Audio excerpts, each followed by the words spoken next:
So one of the questions that I get lately is, Sam, should I go and invest or should I go and start paying off my mortgage and my debt? So in this video, I'm gonna go and answer that question for you guys.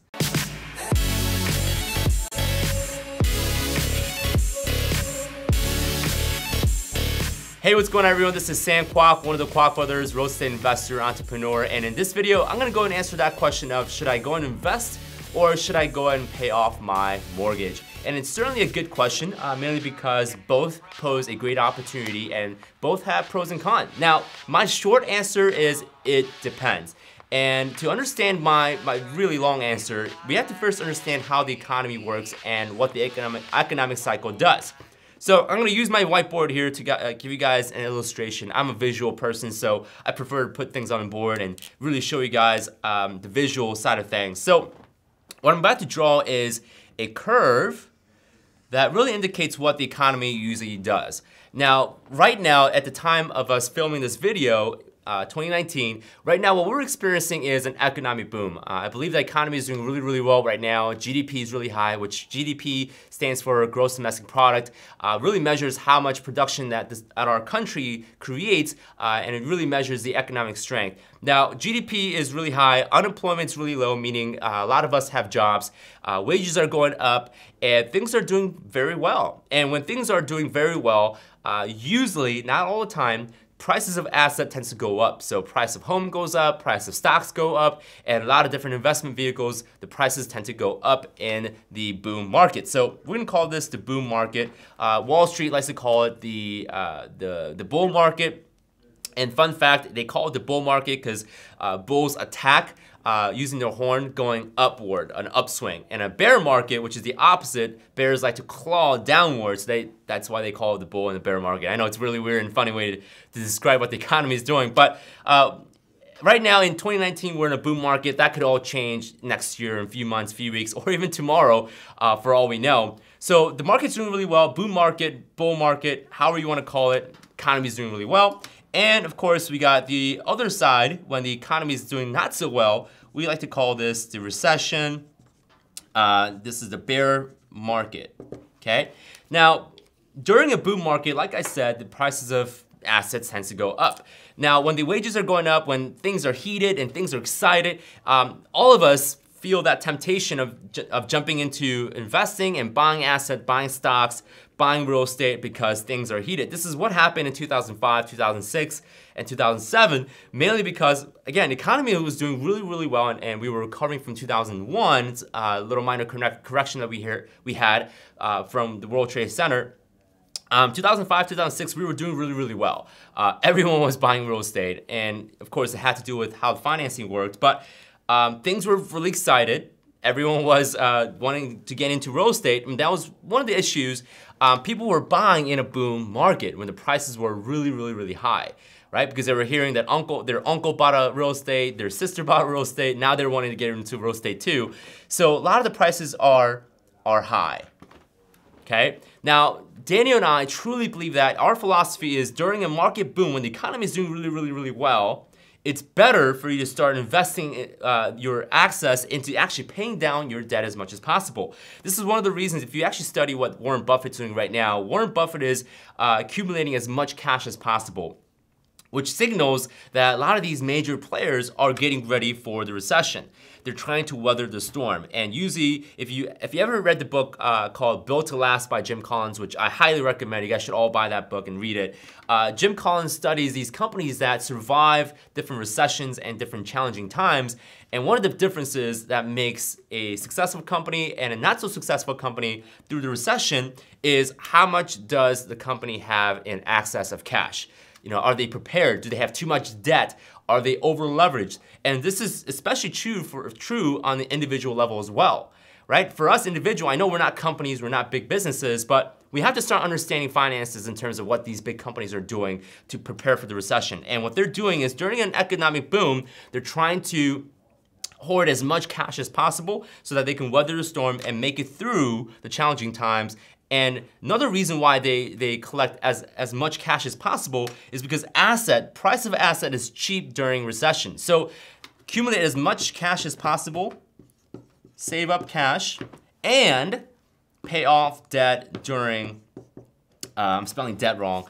Pay off debt as much as possible during the economic boom. So right now, 2019, things are doing really well.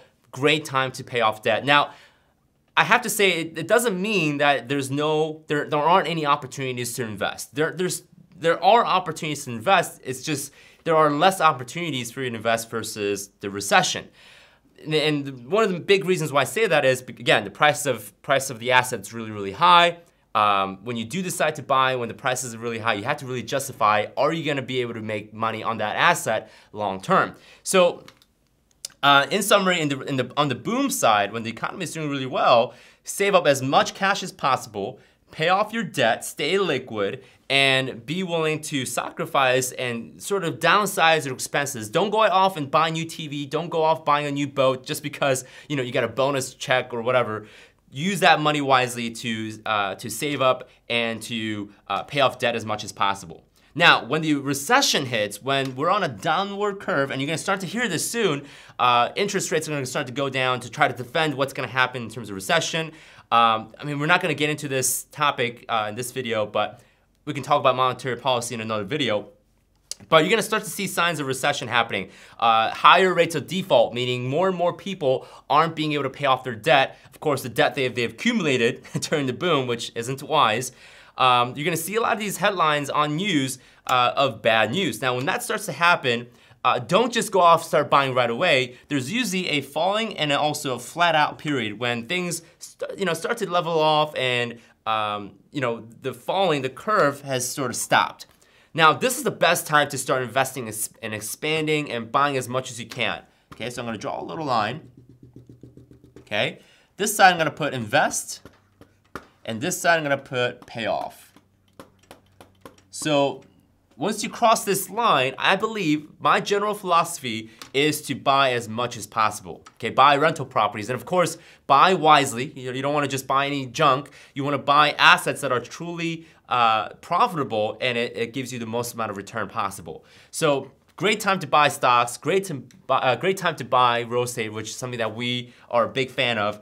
Typically because the price of asset is much lower. Okay. And when the economy bounces back up, you're gonna gain all these appreciation while the economy is bouncing back up. Does that make sense? So again, this isn't an absolute statement, okay? It doesn't mean, when I say this, it doesn't mean that you shouldn't buy anything at all during an economic boom. There are still opportunities, and I think you should keep your eyes open for what's happening in the market. But I'm just saying there's gonna be less opportunities for you to do so. Now, during a recession period, a bear market, there's gonna be a ton of opportunities. In fact, if in this period of time, cash is gonna be very important because you're gonna have to deploy a lot of cash, you're gonna have to deploy a lot of financing, you're gonna have to deploy a lot of credit for you to start accumulating assets and income producing assets especially. This is gonna be the better time to start investing and buying. So I hope this answers your question. I know that was a really long answer, but it's really important for us to understand the context before we understand the content. Okay, content doesn't mean squat unless we understand the context of it all. So it's really important for us to understand how the context works in order for the content to work with us and for us. So in this case, currently 2019, my answer is pay off your debt, accumulated cash, start going lean. Don't go and start buying boats and junk, right? Things that aren't going to help you. Wait out for the recession period. That is the best time to buy apartment buildings, real estate, single family, multi-family. If you're into stock market, you can good time to buy stocks.